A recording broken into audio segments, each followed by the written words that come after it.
guys, Mechanics Garage coming at you. Today we are doing front brakes on a 2020 Ford Fusion SE. And this one has got the 1.5 liter engine. Be sure you are aware of which motor you have. There's a difference between the 1.5, the 2, and I think it's a 2.5, I believe. But one of those has a different size brakes on it. So this is the 1.5 that we're doing right here. This one has like the basic size brakes. So we're gonna go ahead and show you the quick process. So go ahead and take your wheels off. This vehicle comes with a 19mm lug on it. All right, so we got the wheel off. One thing to note is right here, this is where your caliper pins are. There's one here, there's one on the bottom. It's got a plastic cap on here, so you want to go ahead and remove that. You can just use like a flathead screwdriver to kind of push that cap. And you see it pop right off. It fell somewhere. Ours fell on the lower control arm. Here's the plastic cap. There's two of these on here. And then this actually comes off with an Allen key. So I think this one might be too big. Let's see if my Allen keys actually got size on them.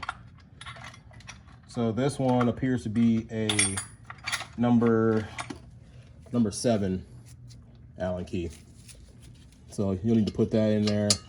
I wish I had some of those Allen sockets I can just pull on the end of a ratchet, but I gotta use a regular Allen key and put like a little bit of something on the end for leverage, either like a small pipe, or I can use like a open end wrench, or shall I say a closed end wrench, and put on here for leverage. All right, so we went ahead and we're on our passenger side. So we went ahead and turned our wheel all the way to the right.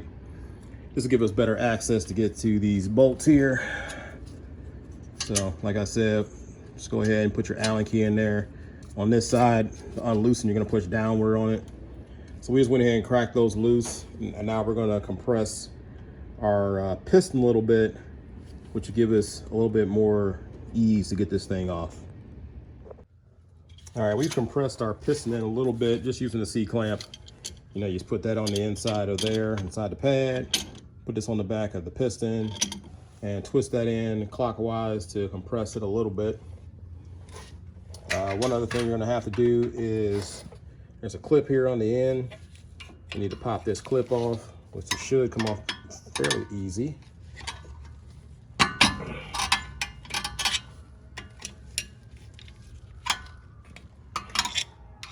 These things usually aren't hard to get off. You may have to use two hands on here to easily get this clip off. I'm trying to do it with one hand, but there we go. And our new pads do come with brand new clips, so we'll put the brand new one on here. So now we're going to go ahead and continue with removing our pins using this Allen key on the back here. As you can see, it's pulling that out of there. So we'll go ahead and unscrew the one from the top and the one from the bottom. As you see, the top one's already out. We'll do the same thing with the bottom, then we should be able to pull the caliper right off. All right, we just flipped our caliper up. And we're gonna go ahead and pop out our old pads. These things should just pop out of here. This one appears to be kind of stuck.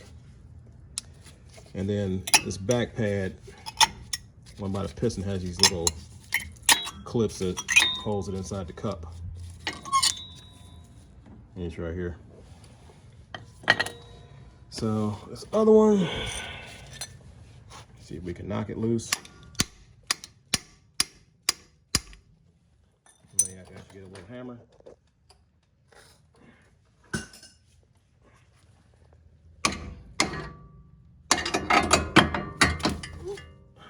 Never let that happen. That's why you're supposed to hang this thing up on a hook or something, because you don't want to damage this cord, or shall I say damage this brake line, because it's so short. So we're gonna put the camera down and see why we can't get this pad to come loose, because it should have came right off of here. Yeah. All right, whoever did these before must have put some glue or something on the back of this thing, because this part ripped straight off the pad. And look how it was like stuck. And this is like sticky. So that shouldn't be like that.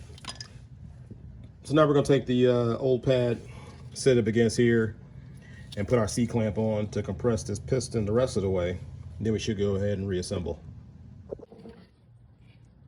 All right, so we've pressed this all the way back. So now we're just gonna do a little bit of cleaning of a few areas, some contact areas with a wire brush. These are areas where the pads will slide.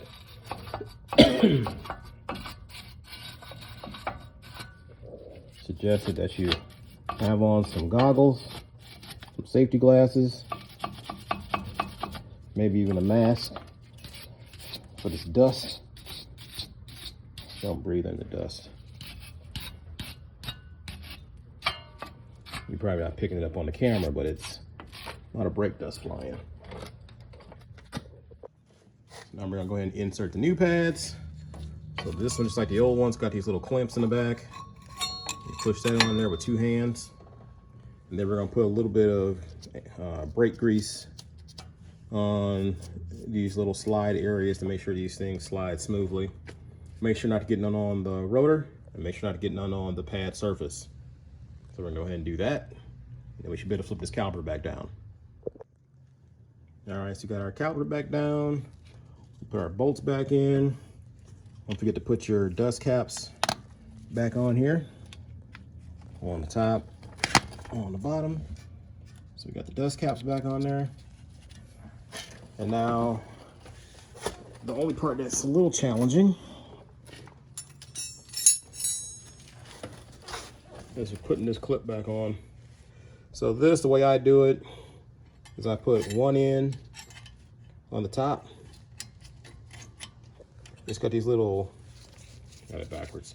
It's got these little hooks on here. So I'll put one end on the top, because this has got to go on the front. I'll put in one of my little hooks, like so. And then I'll have to put the camera down to do the rest. So then I push this thing down in here. I got that hook in, but I have to angle it to push this part around the front. So I had to put the camera down to do that. There you go. So I used a screwdriver and put into that little gap and pushed around on it to get it over here. And then I just took a hammer and just tapped it, and the whole thing just popped in. So you see a little hook in there. It's hooked in right there. Flat parts on the front. That's it. So now we just gotta put the wheel back on, pump the brakes back up, and make sure we got brake pressure. So that's pretty much it. Not too bad of a job. Something you can do yourself. As you see, we're doing it in a garage. You can do it yourself. And the pads are fairly inexpensive for this car. I think they were like 30 bucks. So that's it for now. I'm gonna catch you on the next one. Follow us, share it, like and subscribe, comment, you know, good or bad. We've had bad comments from people like, oh, you didn't show how to do everything. Well, you know, we assume that some of you watching this know how to do some of this stuff. So we don't always put every single step, but we're going to try to going forward. So catch you guys in the next one.